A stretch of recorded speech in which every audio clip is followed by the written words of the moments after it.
Cinnamon bread ang gagawin natin. Ito na yung harina, pinagsama-sama ko na asukal at saka gatas at asin.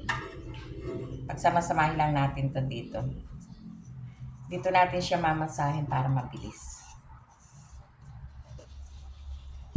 Sama natin yung butter at saka itlog.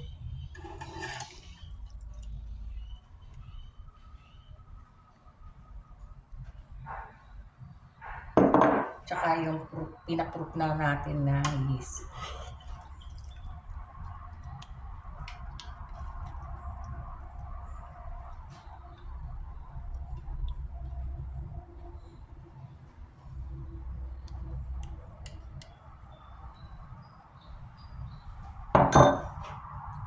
Tinatakpan ko kasi parang hindi tumilansik ang harina.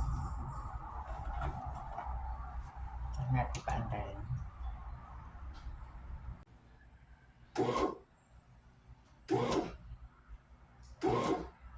Ito na yung dough, palaparin lang natin. Yan, malapad na. Spread natin yung kalaman. Cinnamon, asukal, at saka butter. Tsaka natin i-roll.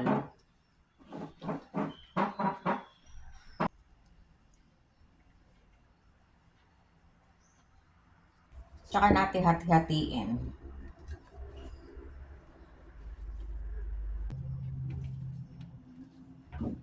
Tsaka natin lagay dito sa tray. Patayo. Ipahinga muna natin na 1 oras. Luto na yung cinnamon bread.